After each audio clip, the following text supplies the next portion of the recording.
আবার স্বাগত জানাচ্ছি একুশে বিজনেসের সঙ্গে আছি আব্দুর রহমান রনন। দর্শক, এই অনুষ্ঠানের মাধ্যমে আমরা জানিয়ে দিই দেশ বিদেশের ব্যবসা বাণিজ্য অর্থনীতির নানা খবরাখবর। দর্শক, এই মুহূর্তে ঢাকা স্টক এক্সচেঞ্জের আপডেট নিয়ে আমরা একটু জানতে চাইব, অর্থাৎ পুঁজিবাজার নিয়ে আমরা বিস্তারিত জানতে এখন কথা বলব পুঁজিবাজার বিশ্লেষক মোহাম্মদ আলী এফসি এর সঙ্গে।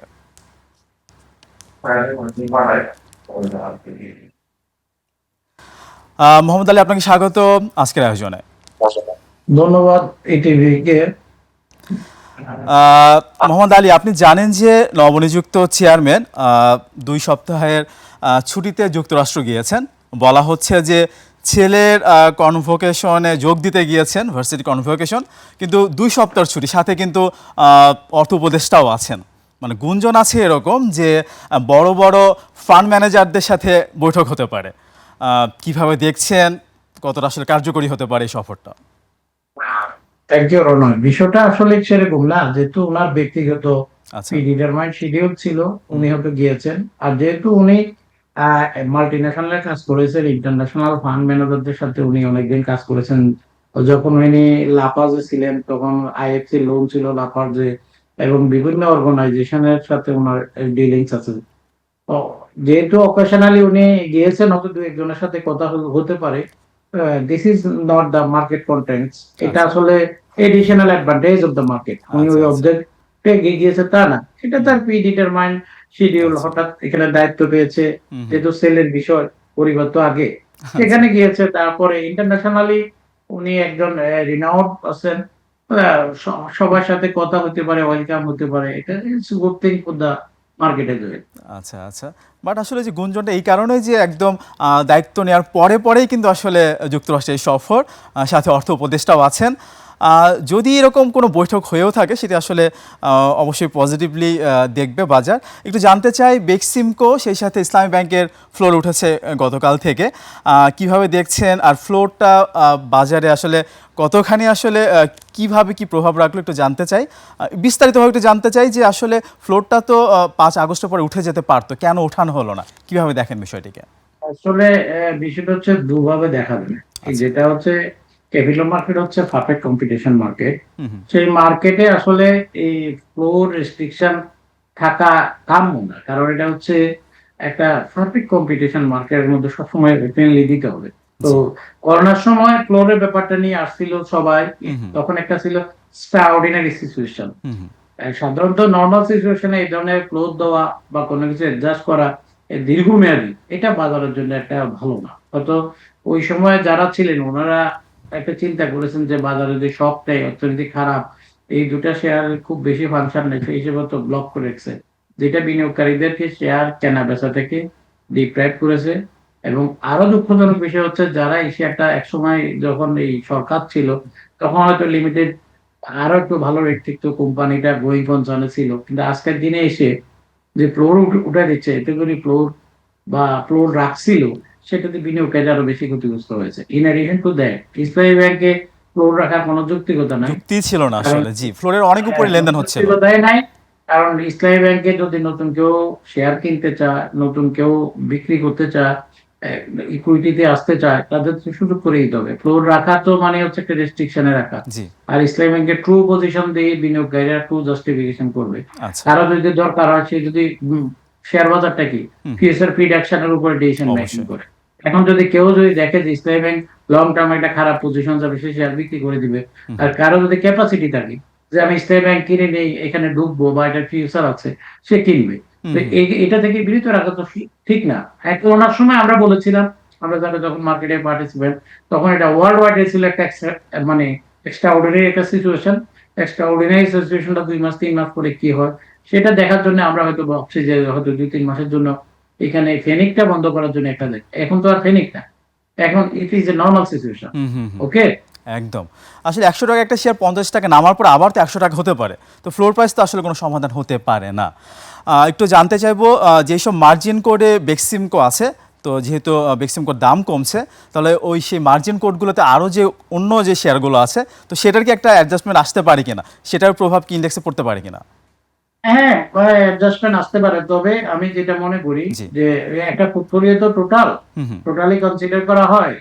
That's a very technical question. আচ্ছা। তো এখন দেখা যাচ্ছে যে যাদের মার্জিন লোন আছে, হুম হুম। যাদের এই ভ্যাকসিনগুলোর কারণে প্রাইস কমতেছে, সেটা এখানে ইকুইটি রেশিওটা কমে যাচ্ছে, কিন্তু আগের মার্জিনে এখন অনেক সুবিধা আছে। এই মার্জিন যেটা নতুন করে করেছে, এটা এই কমিশনও রিভিউ করবে, এবং ওইটা বাস্তব ভিত্তিক না, আচ্ছা, অপারেটিভ না। মানে এটা নতুন এটা মার্জিন রুল সংস্কার হচ্ছে তার মানে হ্যাঁ, সংস্কার করতে হবে, কারণ করতে হবে। যদি আচ্ছা। মার্জিন রোল বাজারে রাখতে হয়, হুম হুম। তাহলে এটা বাস্তব ভিত্তিক রিভিউ করে রিফর্ম করতে হবে। আচ্ছা। আদারওয়াইজ এটাকে আসলে অপারেটিং করা খুব মানে অপারেশন পজিশনে রাখা খুব টাফ হবে।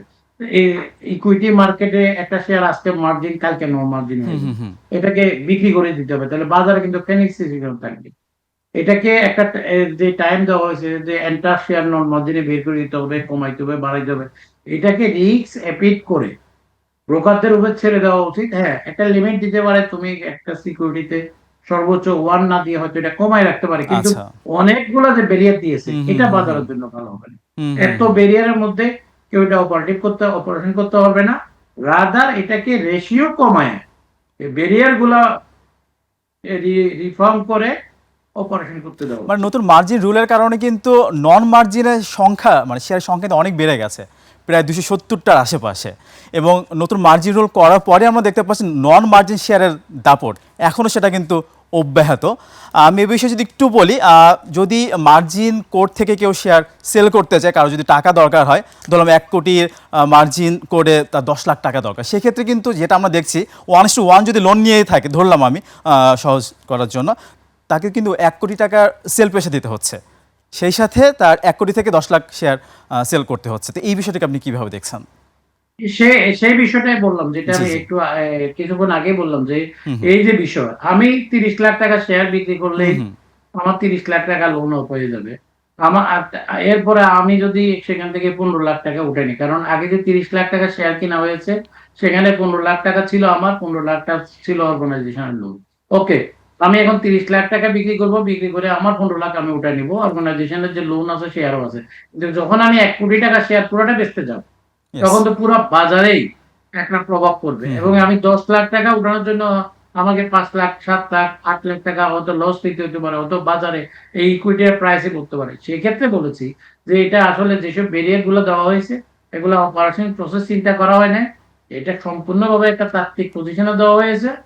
এটা আসলে এই অপারেশন মতো না, একদম। এটা কোনোভাবেই সম্ভব। মানে আপনাদের কারণ মতো স্টেক হোল্ডারদেরকে দিয়ে কিন্তু বাজার বড় হয়েছে, এবং আপনারাই সবচেয়ে বেশি চান যেন বাজার ভালো হয়।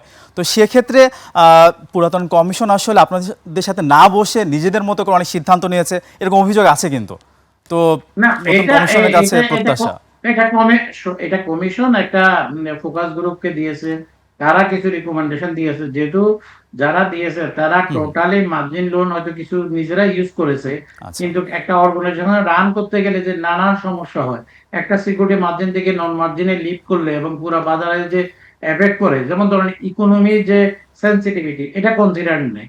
তো 20টা, 30টা, 40টা শেয়ার, 50টা শেয়ার একটা কোয়ার্টার পরে নন মার্জিন হয়ে যেতে হুম পারে, হুম তখন এটা বাজারে কিভাবে নিবে? এখন এমন হতে পারে, ধরেন একটা সেক্টরে ব্যবসা হয়নি, একটা সেক্টর ব্লক হয়ে যায়, মাঝে হুম মাঝে দেখা যায়, যেমন ধরেন এই জ্বালানি সেক্টর, হুম হুম। জ্বালানি সেক্টরে যতগুলো আছে, ধরেন এই সিএনজি টিএনজি মিলে আর সো এন্ড সো, এরা জ্বালানিতে একটা পলিসি আসলে এটা নন মার্জিন হয়ে যাবে। তো পুরো বাজারে তো এটার উপর প্রভাব পড়বে। যেমন ধরেন বাংলাদেশ ব্যাংকে যে বিষয়টা নিয়ে আমরা এখনো চুপ আছি, বাংলাদেশ ব্যাংক একটা সার্কুলার দিয়েছে যে 2000 কোটি টাকা না হলে কেউই কি করতে পারবে না, ডিভিডেন্ড দিতে পারবে না, আর আচ্ছা। যা ডিভিডেন্ড দেবে তার 50% বোনাস হুম দিতে হুম। হবে। তাহলে 2000 কোটি টাকা পেড আপ কয়টা ব্যাংকের আছে? তো সেটাই। অন্য ব্যাংক গুলো যখন ডিভিডেন্ড দিতে পারবে না, বিসেকের এক্সিস্টিং রুল মতে তারা যায়, তাহলে এদের যে কোটি কোটি টাকা শেয়ার মার্জিনে কিনা আছে, বিভিন্ন জায়গায় বিনিয়োগ আছে, তাহলে ওই ওই পোর্টফোলিও তো তার লোন স্কোয়ার আপ করতে হবে। যখনই লোন স্কোয়ার আপ করতে যাবে, বাজারে কি অবস্থা হবে? 2000 কোটি টাকা করতে গেলে যে রাইট দিতে হবে, রাইট দিতে গেলে শেয়ার গুলো তো দাম বাড়তে হবে ব্যাংকের, তো ব্যাংকের তো এখন ব্যবসায় নেই, তাহলে আচ্ছা কি আচ্ছা। হবে? আচ্ছা, ক্যাশ ডিভিডেন্ড এখন তো বিষয়টা হচ্ছে কি, জি। একটা পলিসির কারণে যে এক্সিস্টিংটাকে শক অবজার্ভিং হবে, হুম হুম। এবং এটাকে অ্যাডজাস্টমেন্ট এবং মেটিকুলেশন যে প্রসেস, এটা আসলে ওই রুল করার সময় কনসিডার করা হয়নি। আচ্ছা সুতরাং আচ্ছা। That should be consider. আচ্ছা, এটা তো শুধু ক্যাশ এবং ডিভিডেন্ডের ক্ষেত্রে ছিল না, রিভিউ যেটা করা। আপনি বলছিলেন 2000 কোটি টাকা শুধুমাত্র ক্যাশ ডিভিডেন্ডের ক্ষেত্রে প্রযোজ্য, এটাই তো বলা হচ্ছে নাকি? ক্যাশ ডিভিডেন্ডের ক্ষেত্রে ডিভিডেন্ডের কথা বলা হয়েছে, এবং আচ্ছা ক্যাশ আচ্ছা ডিভিডেন্ড দিলে 50% দিতে পারবে আর 50% দেবে স্টক ডিভিডেন্ড। কারণ আচ্ছা আচ্ছা দেখেন, বাংলাদেশ ব্যাংক একটা সার্কুলার দিয়েছে যে বেশ বড় করতে চায় হুম হুম ব্যাংকের ফেড অফ ক্যাপিটাল, জি পুঁজিবাজার থেকে ক্যাপিটাল আহরণ করে এরা বেশ বড় করবে। ওরা যখন ইকুইটি হোল্ডারদেরকে মানে লোন দিবে, হুম হুম ওদের ইকুইটি বড় করবে কিভাবে? ওরা তো আচ্ছা পুঁজিবাজার থেকে টাকা নেওয়ার কথা কিন্তু আনে। বাংলাদেশ ব্যাংক বলে নেই যে 100 কোটি টাকার উপর কোনো কাস্টমার লোন হলে তাকে পুঁজিবাজারে আসতে হবে, বা 200 কোটি টাকা, সেই নিয়ম কিন্তু করে না। কিন্তু ব্যাংকগুলা ল্যান্ডিং করার জন্য তাদের ক্যাপিটাল বেস বড় করতেছে, অর্থাৎ এই পলিসিটা হচ্ছে সাংঘর্ষিক। আরো আরো কি দুঃখজনক বিষয় হচ্ছে কি, যে এক্সিস্টিং ব্যাংক গুলো আছে, 3টা 4টা বা 5টা ব্যাংক ছাড়া সবগুলা ব্যাংকের জেড ক্যাটাগরিতে চলে যাবে। তারা ক্যাপিটাল বাড়াইতে পারবে না, কারণ স্পন্সরদের কাছে এত টাকা নাই। তারা ফার্দার ইনজেক্ট করে 1,000 কোটি টাকার ব্যাংকে 2,000 কোটি টাকা নিয়ে যাবে, বা 1,200 কোটি টাকার ব্যাংকে 2,000 কোটি। তাহলে তারা ডিভিডেন্ড যখন দিতে পারবে না জেড ক্যাটাগরি, তাদের কি হবে? তাদের তাদের ডিপোজিট কমে যাবে। ডিপোজিট কমে গেলে কি হবে? তারা আবার একটা প্রবলেম পড়ে যাবে। অর্থাৎ এটা অর্থনীতিতে যে বিষয়টা বলা হয় visas circle of the poor, এই দরিদ্র দুষ্ট চক্র, যেটা আচ্ছা যেসব ব্যাংক এখন খারাপ অবস্থা আছে এরা এই চক্রে পড়ে আরো 20 থেকে 25টা ব্যাংক প্রবলেম পড়বে, এবং এবং এটা উইকেট হবে। তো আচ্ছা এই যে ধরেন পুঁজিবাজার, এরা কিন্তু পুঁজিবাজারে ব্যাংক, হুম হুম বিনিয়োগকারীরা অনেক ব্যাংকের জিরো হতে ক্ষতিগ্রস্ত হয়েছে। এই জি পলিসি, পুঁজিবাজারের পলিসি এবং বাংলাদেশ ব্যাংকের পলিসি, দুইটা কিন্তু সাংঘর্ষিক। ডিভিডেন্ড ইকুইটি নিয়ে কাজ করতেছে পুঁজিবাজার, ব্যাংক আবার এটার উপর যখন একটা রেগুলেশন করবে, সেটা কিন্তু ক্যাপিটাল মার্কেটের হুম সাথে হুম হুম হুম ইন্টিগ্রেশন করে তাদের সুবিধা অসুবিধা কনসিডার করে কিন্তু দিতে হবে। একদমই তো শেষ এই পর্যায়ে একদম জায়গাগুলোই আমাদের জি ক্যাপিটাল মার্কেটের সবচেয়ে দুঃখজনক আচ্ছা ব্যাপার। আচ্ছা আচ্ছা আচ্ছা মোহাম্মদ আলী, আপনাকে অনেক ধন্যবাদ আমাদেরকে সময় দেওয়ার জন্য। একুশে টেলিভিশনকে ধন্যবাদ। Thank you all. ধন্যবাদ। দর্শক, এতক্ষণ আমরা পুঁজিবাজার পরিস্থিতি নিয়ে কথা বলছিলাম পুঁজিবাজার বিশ্লেষক মোহাম্মদ আলী এফসি এর সঙ্গে। দর্শক, এবার নিচ্ছি একটা বিরতির পর দেশ বিদেশে ব্যবসা বাণিজ্য ও অর্থনীতির নানা খবর নিয়ে আসছেন মার্জিয়া প্রেয়সী। সঙ্গে থাকুন।